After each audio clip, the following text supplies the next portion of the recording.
আলহামদুলিল্লাহ রব্বুল আলামিনের দরবারে অসংখ্য অগণিত শুকর ও সুজুদ যে রব্বুল আলামিন আমাদেরকে অত্যন্ত দয়া করে, মায়া করে, মহাব্বত করে, ভালোবেসে পবিত্র রমজান মাসের একেবারে শেষ দিকে হতে পারে শেষ শুক্রবারে আল্লাহ তাআলা আমাদেরকে আসার বসার মতো তৌফিক দান করেছেন। সেজন্য সেই মহান স্রষ্টা, সৃষ্টিকর্তা, আসমানের মালিক, জমিনের মালিক, কুল কায়নাতের মালিক রব্বুল আলামিনের দরবারে মুসলমান হিসাবে ইমানের আওয়াজকে উঁচু করে কালিমাতুশ শুকর আদায় করি। সকলেই বলি আলহামদুলিল্লাহ।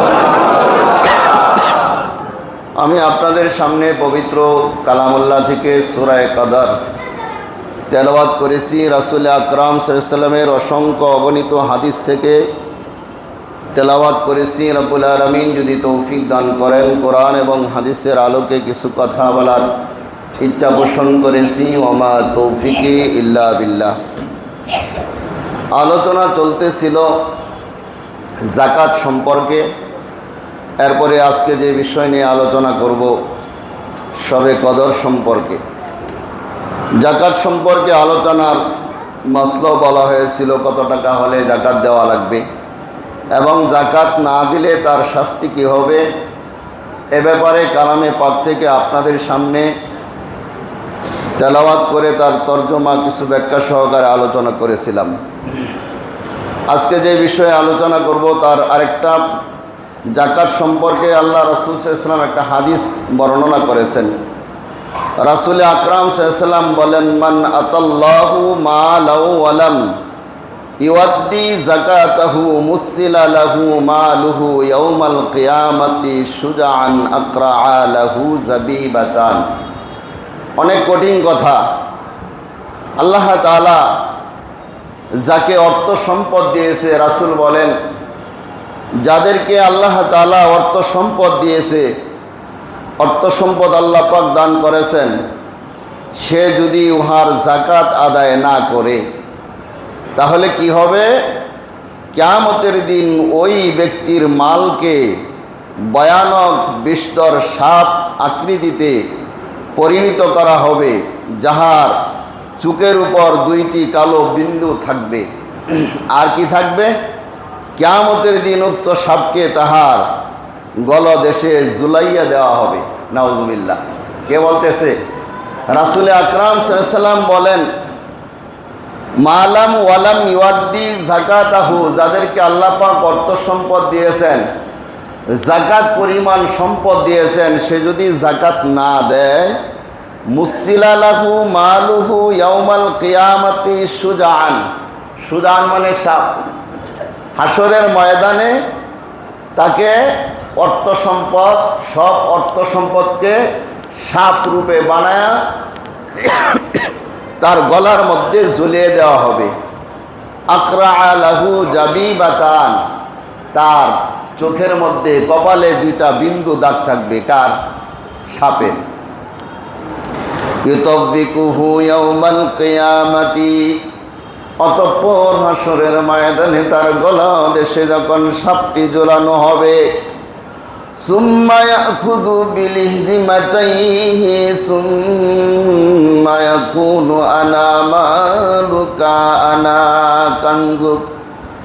আল্লাহর নবী রাসূল আকরাম সাল্লাল্লাহু তাআলা আলাইহি ওয়াসাল্লাম বলেন, ওই ব্যক্তির, ওই সাপগুলি ওই ব্যক্তির চোয়ালে কামড়াইয়া ধরিবে আর বলিতে থাকবে, ইয়াকুলু, আল্লাহ তাআলা হাসরের ময়দানে ওই সাপের জবানকে খুলে দিবে।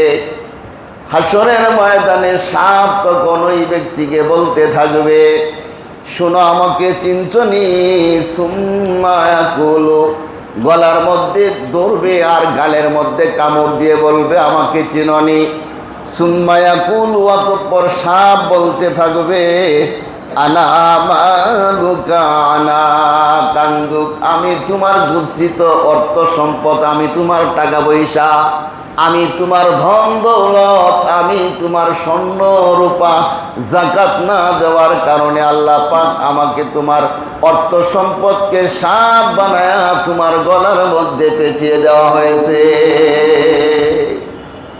সুতরাং মালের যাকাত দেওয়া লাগবে হিসাব করে, না আন্দাজি হিসাব করে যাকাত দেওয়া লাগবে। যদি কেউ মালের হিসাব করে যাকাত না দেয়, লামসাম কিছু টাকা পয়সা দিয়ে দিল, হিসাব করে নাই, হিসাব না করার কারণে লামসাম যাকাত দিলে তার যাকাত আদায় হবে না, বরং পরিপূর্ণ রূপে তাকে যাকাতের মালের হিসাব করে, টাকার হিসাব করে যাকাত দেওয়া লাগবে। নামের জন্য না, বেজার হয়ে না। অন্য হাদিসের মধ্যে আল্লাহ পাক বলেন এই যাকাত তুমি দিবা, কিভাবে দিবা? খুশি মনে দেওয়া লাগবে। কি মনে? খুশি মনে। কারণ এই অর্থ সম্পদ তো আল্লাহ পাক তোমাকে দিয়েছে, তাই না? আল্লাহ পাকের অর্থ সম্পদ, এটা তোমারে ম্যানেজার বানায়া দিছে, তাই না? ফ্যাক্টরির মালিক যিনি থাকে, লেবারকে কি ফ্যাক্টরির মালিকে বেতন দেয় নাকি ম্যানেজারে বেতন দেয়? কথা কয় না, কে দেয় বেতন? আপনারা অনেকেই ফ্যাক্টরির মালিক আছেন, মালিকে বেতন দেয় না, ম্যানেজারের বইলা দেয়, ম্যানেজারের হুকুম দেয় কারে কত দিব, এরপরে ম্যানেজারে তারে তত টাকা বেতন দেয়। মালিকে যদি বলে তারে বোনাস ডবল করে দেও, ডবল দেয়। মালিকে যদি কয় যে বেতন হাফ দেও, হাফ দেয়। মালিকে যদি কয় যে বেতন যেই পরিমাণে আছে এই পরিমাণে তারে বোনাস দেও, তাহলে এই পরিমাণে দেয়। ম্যানেজারের কোনো ক্ষমতা নাই, ক্ষমতা কার? মালিকের। তো তার মালিক যদি কয় এখন আরে আমার মালিকের এত টাকা চলে যাইতেছে, বোনাস দিলে 100 জন লেবার আছে, 100 জনের লেবারের সম পরিমাণ যদি বেতন দেয়, কয়েক লক্ষ টাকা যদি বোনাস দেয়, কয়েক লক্ষ টাকা বোনাস চলে যাবে। কৃপণতা করে যদি ম্যানেজারে বোনাস না দেয়, তাহলে কি ম্যানেজার এটা বুদ্ধিমান ম্যানেজার না বেকুব ম্যানেজার? কথা হয় না কি? বেকুব ম্যানেজার। কারণ সম্পদ তো তার দিতেছে না, মালিকে হুকুম করছে তাই সে দিতে বাধ্য, তাই না? এখন সে যদি না দেয় তাহলে সে যেমন বেকুব, অর্থ সম্পদের মালিক হলেন আমার আল্লাহ সুবহানাল্লাহ বিহামদি। কে মালিক? আল্লাহ মালিক।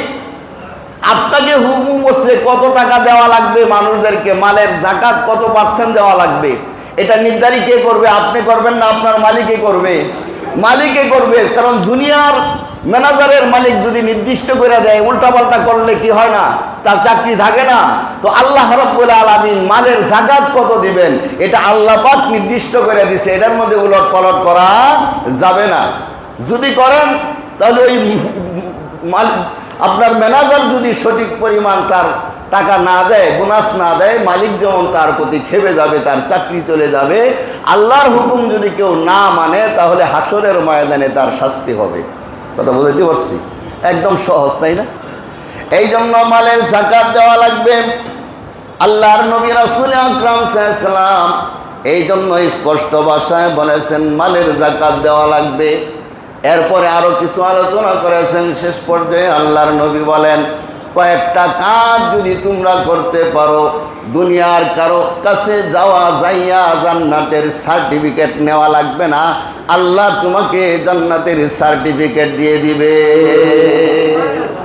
কারো কাছে যাওয়া লাগবে না। আমাদের সমাজের অবস্থা হলো, কিছু কিছু দরবার আছে, কয় কি চাচা নামাজ পড়েন না? আমি তো হাত ধরছি। কয় কার হাত ধরছেন? কয় বাবার হাত ধরছি। কত হাত ধরছেন তো নামাজ পড়েন নাকি? পরশুদিন খেজুর কিনতে গেছে, এবারে একজন আইসে জিজ্ঞেস করতেছে আরেকজনে, কয় নামাজ পড়ো? আমি তো হাত ধরছি। কয় কার হাত ধরছো? কয় বাবার হাত ধরছি। কত বাবার হাত ধরলে কি নামাজ পড়া লাগে না? কয় বাবার হাতই তো ধরছি, নামাজ না পড়ে যাতে জান্নাতে যাইতে পারি। যদি নামাজই পড়ান লাগে তাহলে বাবার হাত ধরে লাভ কি? এরকম কিছু লোক আমাদের সমাজে আছে না নাই? বাবার ক্ষমতা আছে জান্নাতে নেওয়ার। হ্যাঁ হ্যাঁ, পীরে নিতে পারবে যদি আল্লাহ তাকে অনুমতি দেয় সুপারিশ করার জন্য, তখন পীর ওই মুরিদের জন্য সুপারিশ করতে পারবে, এটা ভিন্ন কথা, পরের কথা। কিন্তু কোনো পীর তাকে ডাইরেক্ট জান্নাত দিতে পারে না। কোনো পীরের ক্ষমতা নাই, কোনো বাবারও ক্ষমতা নাই। কিন্তু আজকে আমাদের সমাজের মধ্যে কয় হাতি তো ধরছি, মুরিদই তো হয়েছি। তো মুরিদ হওয়ার পরে যদি নামাজই ভ্রমণ লাগে তাহলে মুরিদ হয়ে লাভ কি?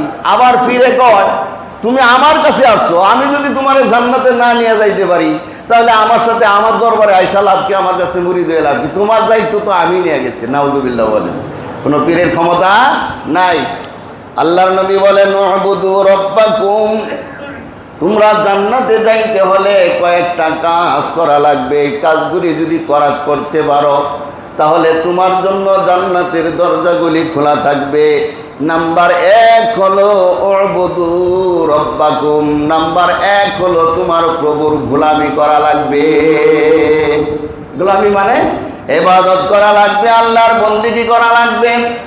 আল্লাহ পাক যেভাবে নির্দিষ্ট করে দিয়েছেন, যেটা আদেশ করেছেন এটা করা লাগবে, যেটা নিষেধ করেছেন সেটা থেকে বিরত থাকা লাগবে।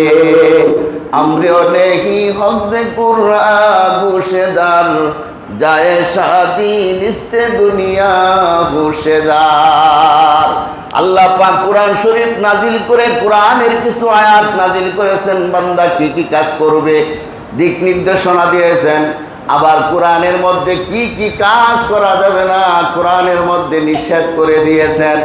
বাকি তাফসীর শুরু আল্লাহর নবী সাহাবায়ে কেরামদের সামনে বিতফসিল ভাবে কি করা যাবে কি করা যাবে না, কি কাজ করলে তুমি জান্নাত পাইবা, কোন কাজ করলে জাহান্নামের দিকে আগাইবা, রাসূল আকরাম সাল্লাল্লাহু আলাইহি ওয়াসাল্লাম বিতফসিল হাদিসের মধ্যে ইরশাদ করেছেন, করে নাই? তাহলে 1 নম্বর হলো আল্লাহ পাকের ইবাদত করা লাগবে। 2 নম্বর হলো ওয়াসাল্লু খামসাকুম, নাম্বার 2 হলো নামাজ পড়া লাগবে। নামাজ না পড়লে যদি কোনো পীরে কয় নামাজ পড়া লাগবে না, তোমাকে জান্নাতে নিয়ে যাব, বুঝতে হবে পীর জাহান্নামী মুরিদ জাহান্নামী, পীর ভণ্ড মুরিদ ভণ্ড। তাহলে ঠিক নেই, তাহলে নামাজ পড়া লাগবে। নামাজ না পড়ে কোনো রাস্তা নাই। পীরের দরবারে যাওয়ার মানে কি? পীরের দরবারে যাওয়ার মানে হলো যারা নামাজ পড়ে না পীর তাকে নামাজের হুকুম করবে, যারা নামাজ পড়ে না পীর তাকে নামাজের আদেশ করবে। দরবারে যাওয়ার পরে পীর জিজ্ঞেস করবে, বাবা তুমি নামাজ পড়নি? মুরিদে যদি বলে নামাজ পড়ি না, পীরের কাজ হলো পীর বলে দিবে দুনিয়ার মধ্যে যা কিছু করার না করো নামাজ পড়া লাগবে।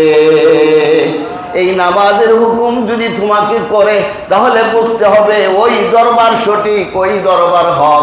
আর নামাজের কথা যদি না বলে তোমার হাতের দিকে তাকায়, তোমার চেহারার দিকে তাকায়, তোমার হাদিয়ার দিকে তাকায়, বোঝা লাগবে ওই পীর হক পীর না, ওই পীর হাক্কানি পীর হতে পারে না। তো বলেন ঠিক কি? জামানার মুজাদ্দিদ সুফি মুফতি আযম গাছি রাহমাতুল্লাহ আলাইহি তিনি এমন একটা পীর, ওই দরবারে যাওয়ার পরে আপনি কত টাকার মালিক আপনার দিকে তাকাবে না, আপনি কয়টা বাড়ির মালিক দেখার সময় নাই, আপনার চেহারা সুন্দর না কালো দেখার সময় নাই। ওখানে যাওয়ার পরে হুজুর কেবলা আপনাকে জিজ্ঞেস করবে, বাবা নামাজ পড়নি? সর্বপ্রথম প্রশ্নই হলো নামাজ পড়নি? যদি নামাজ পড়েন বলবে আলহামদুলিল্লাহ, আরো বেশি করে নামাজ পড়বে, নফল পড়বে, সুন্নত পড়বে, কোনো নফলও যেন তোমার থেকে ছুটে না যায়। আর যদি নামাজ না পড়ে থাকে বলবে 5 ওয়াক্ত নামাজ বিনা কাজায় অবশ্যই তোমাকে পড়া লাগবে। সুবহানাল্লাহ। 2 নম্বর হলো আল্লাহর নবী বলেন সুবু শাহরাকুম। নাম্বার 3 হলো 1 নম্বর আল্লাহর ইবাদত করবে, 2 নম্বর নামাজ পড়বে, 3 নম্বর হলো রমজান মাসে রোজা রাখবে, সুযোগ হলে নফল রোজাগুলিও রাখবে, সুযোগ হলে প্রতি মাসে মাসে কিছু নফল রোজা আছে লাগবে। কটা গেল? 3টা গেল।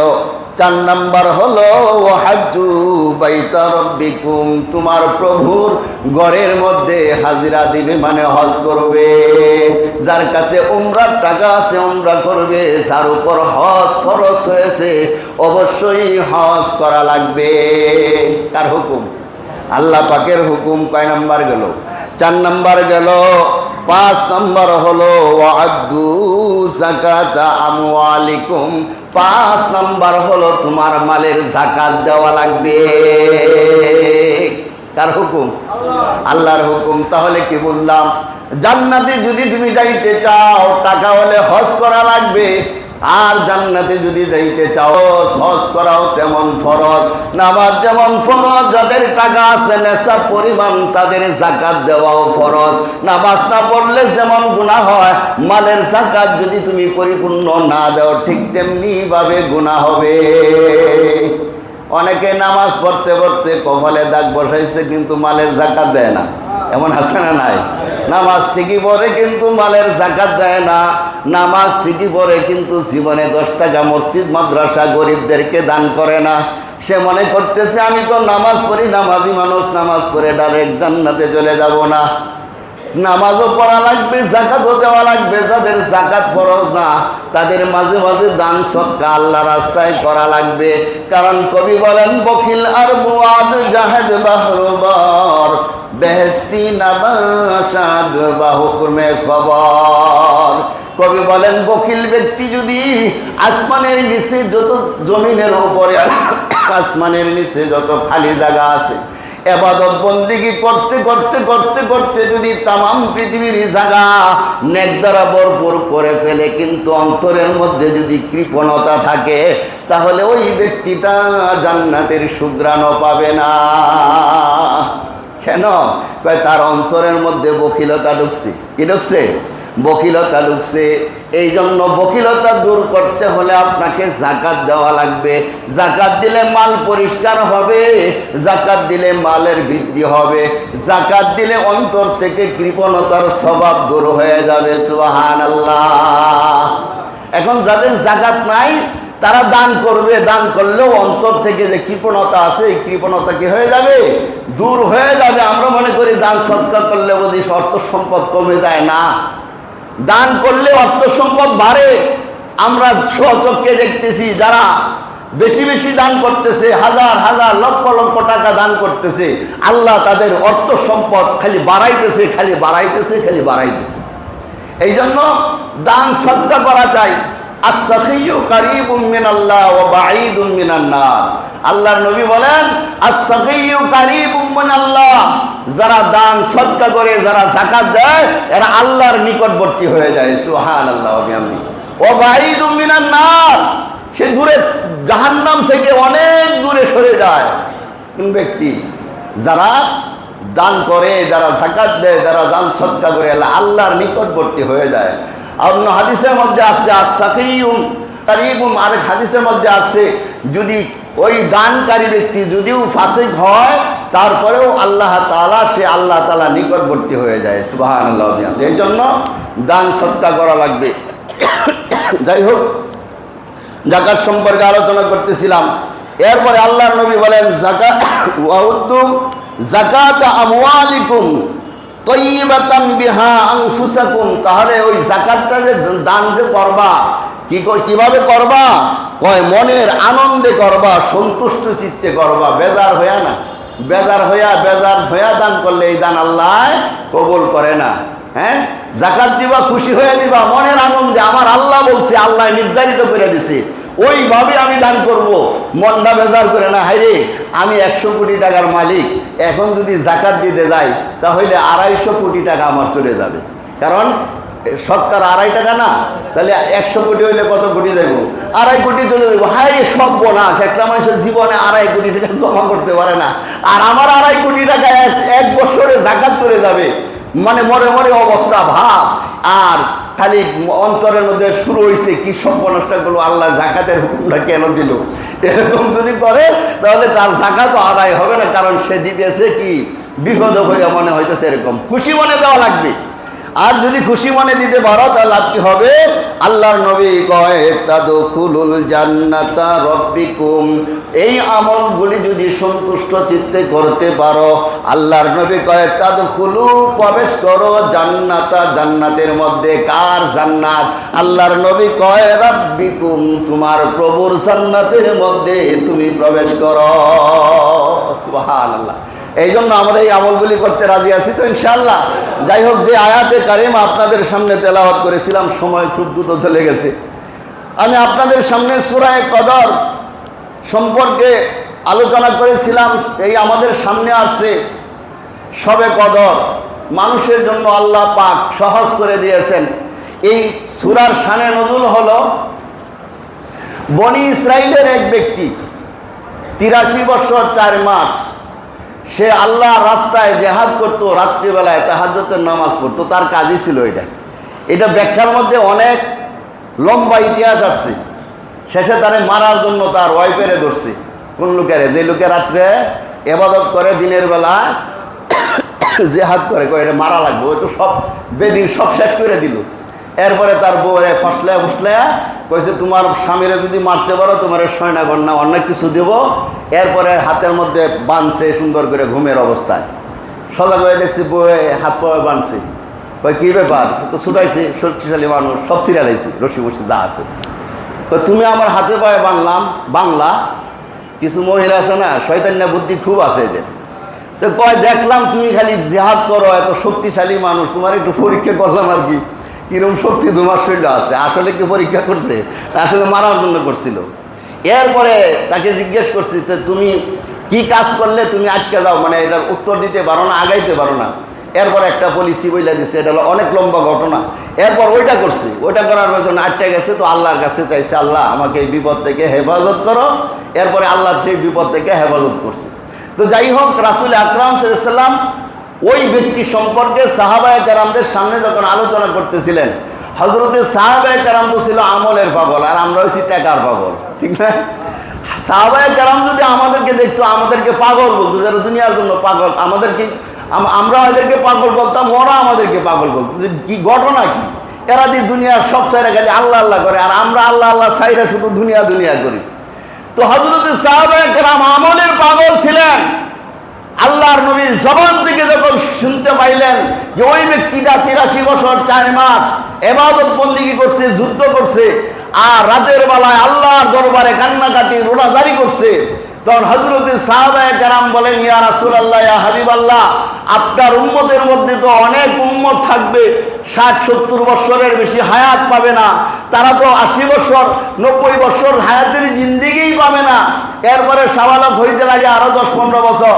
যে এই পর্যায়ে তাদের থেকে তো আমলে আগাইতে পারবো না, এরা তো আমাদের চাইতে আমলে আগায় গেছে। অথচ আল্লাহ বলছে, কুনতুম খাইরা উম্মাতিন উখরিজাত লিন-নাস, আমাদেরকে সর্বশ্রেষ্ঠ উম্মত বলছে, আর আমরাই জানি জান্নাতে সবার আগে যাব, কিন্তু আমলে তো দেখতেছি আমরা পিছনে পড়ে যাব। সাহাবায়ে কেরামের মনের মধ্যে কি লাগছে? দুঃখ লাগছে যে এরা জান্নাতে আগে চলে যাবে। আল্লাহর নবী রাসূল আকরাম সাল্লাল্লাহু আলাইহি ওয়াসাল্লাম মজলিসে বসা, আল্লাহ পাক হযরত জিবরাইলকে জানিয়ে দিলেন, যা ও জিবরাইল, আমার নবীর কাছে তাড়াতাড়ি যাও, আমার নবীকে জানিয়ে দাও, আমার নবীকে আমি এত ভালোবাসি, আমার নবীর উম্মতের জন্য আমি এমন একটা রাত্র দিলাম, ওই রাত্রির মধ্যে যদি কোনো বান্দা আমার নবীর কোনো উম্মত যদি এক রাত্র ইবাদত করে, ওই বনি ইসরাইলের ব্যক্তি 83 বছর 4 মাস ইবাদত বন্দেগী করে, রাতের বেলায় ইবাদত করে, দিনের বেলা যুদ্ধ করে যত সওয়াব পেয়েছে, আমার নবীর উম্মতের মধ্যে কোনো উম্মত যদি ওই শবে কদরের রাত্রে একদিন যদি এক রাত্র যদি ইবাদত করে, ওই বনি ইসরাইলের ওই ব্যক্তির ইবাদতের চাইতে বেশি সওয়াব তার আমলনামার মধ্যে দেওয়া হবে। শুধু কি তাই, আল্লাহ পাক বলে দিলেন, নবী আমার, এই ব্যক্তির সমপরিমাণ সওয়াব যদি দেই, তাহলে আপনাকে যে আমি এত ভালোবাসি, এত বেশি মূল্যায়ন করি, এটার কোনো থাকে না, মূল্যায়ন থাকে না। আল্লাহ তাআলা বলে দিলেন, নবী আমার, ওই ব্যক্তি যে ইবাদত করছে তার চাইতে বেশি সওয়াব আমি আপনার উম্মতের আমলনামার মধ্যে লিখে দিব। তাফসীরের কিতাবের মধ্যে লিখে, যখন কোরআন শরীফ নাযিল হয়, ওই আরবের মধ্যে তখন শুধু হাজারের হিসাব ছিল, লক্ষ কোটি মিলিয়ন বিলিয়নের হিসাব তখন আরবে ছিল না। এই জন্য কোরআনের মধ্যে শুধু হাজারের কথা আছে। তাফসীরের কিতাবের মধ্যে লেখে, ওই জামানায় যদি লক্ষ কোটি এবং মিলিয়ন বিলিয়নের হিসাব থাকতো, কোরআনের মধ্যে আল্লাহ পাক আল্লাহর নবীর উম্মতের খাতিরে লক্ষ কোটি বিলিয়ন মিলিয়ন বিলিয়নের সওয়াব আল্লাহ পাক কোরআনে নাজিল করে দিত। যেহেতু ওই সময় ছিল না ওই হিসাব, এই জন্য কি বলছে? হাজার বলছে। কথা বুঝছেন? এখন যেহেতু মিলিয়ন বিলিয়ন হয়েছে, তাহলে এই কথা বোঝা যায়, কোনো মানুষ যদি শবে কদরের একদিন ইবাদত করে, তাহলে ওই লোকের চাইতে মিলিয়ন বিলিয়ন সওয়াব তার আমলনামার মধ্যে লেখা হবে। সুবহানাল্লাহ। এই জন্য এই রাত্রিটা খুব গুরুত্বপূর্ণ। যাই হোক, এই আয়াতের তর্জমা করলে সময় আমার নাই, তো আল্লাহ পাক এটাই বললেন যে তোমরা যদি ইবাদত করো তাহলে এই লাইলাতুল কদরের এক রাত্রের ইবাদত ওই লোকের চাইতে মিলিয়ন বিলিয়ন বছর ইবাদতের চাইতে বেশি সওয়াব তার আমলনামার মধ্যে লিখে দিবেন। সুবহানাল্লাহ ওয়া বিহামদি। আর রাসূল আকরাম সাল্লাল্লাহু তাআলা আলাইহি ওয়াসাল্লাম বলেন, এই রাত্র থেকে কেউ যদি মাহরুম হয় তাহলে কি হবে? কারণ অনেকে আছে শবে কদরের রাত্রেও ব্যবসা নিয়ে ব্যস্ত, আছে না নাই? শবে কদরের রাত্রের মধ্যেও মোবাইল নিয়ে ব্যস্ত, শবে কদরের রাত্রের মধ্যেও গীবত নিয়ে ব্যস্ত, শবে কদরের রাত্রের মধ্যেও গুনায় ব্যস্ত, শবে কদরের রাত্রের মধ্যেও ঘুমাইতেছে, ঠেললে কোনো খবর নাই। এরকম আছে না নাই? আল্লাহর নবী রাসূল আকরাম সাল্লাল্লাহু আলাইহি ওয়াসাল্লাম বলেন, আন আনাস রাদিয়াল্লাহু তাআলা আনহু, হযরত আনাস বলেন, আমি রাসূল থেকে শুনেছি, দাখালা রমাদান, যখন রমজান মাস প্রবেশ করলো, ফাকালা রাসূলুল্লাহি সাল্লাল্লাহু তাআলা আলাইহি ওয়াসাল্লাম, রাসূল আকরাম সাল্লাল্লাহু আলাইহি ওয়াসাল্লাম বলেন, ইন্না হাযা শাহরু কাদ হাদারাকুম ফীহি লাইলাতুন খায়রুম মিন আলফি শাহর। আল্লাহর নবী বলেন, ইন্না হাযা শাহরি, এটা এমন একটা মাস, কাদ হাদারাকুম, যখন তোমাদের সামনে মাসটা আসে, যখন মাসটা তোমাদের সামনে আসে, মানে রমজান মাস যখন তোমাদের সামনে আসবে, ওই রমজান মাসের মধ্যে লাইলাতুন খায়রুম মিন আলফি শাহর, ওই রমজান মাসে এমন একটা রাত্র আসে যেই রাত্রটা 1083 বছর 4 মাসের আপনার বেশি সওয়াব তার আমলনামার মধ্যে লেখা হবে। মান হারুমাহা ফাকাদ হারুমাল খায়রা কুল্লুহু। আল্লাহর নবী বলেন, ওই রাত্র যারা মাহরুম হয়ে গেল, পৃথিবীর সমস্ত বরকত থেকে সে মাহরুম হয়ে গেল। কি বললাম? এই রাত্রে যে মাহরুম হলো, পৃথিবীর সমস্ত বরকত থেকে সে মাহরুম হলো। আমরা কি বরকত থেকে মাহরুম হতে চাই? না চাইলে কি করা লাগবে? শবে কদরে ইবাদত বন্দেগী করা লাগবে। রাজি আছি তো ইনশাআল্লাহ? আলহামদুলিল্লাহ, আমাদের এই মসজিদ খোলা থাকবে, সারা রাত কোরআন পাকের তেলাওয়াত হবে। আল্লাহর নবী বলেন, সবচেয়ে উত্তম ইবাদত হলো কালামে পাকের তেলাওয়াত। সুবহানাল্লাহ ওয়া বিহামদি। এখানে খতম করা হবে, এরপরে পার্সোনালি যদি কেউ ইবাদত বন্দেগী করেন, নামাজ পড়েন, হ্যাঁ পড়তে পারবেন। এই জন্য এই রাত্রে মাহরুম হওয়া যাবে না। ওয়ালা ইয়াহরুমু খাইরাহা, আল্লাহর নবী স্পষ্ট ভাষায় বলে দিলেন, এই রাত্রে মাহরুম হওয়া মানে সমস্ত কল্যাণ থেকে মাহরুম হওয়া।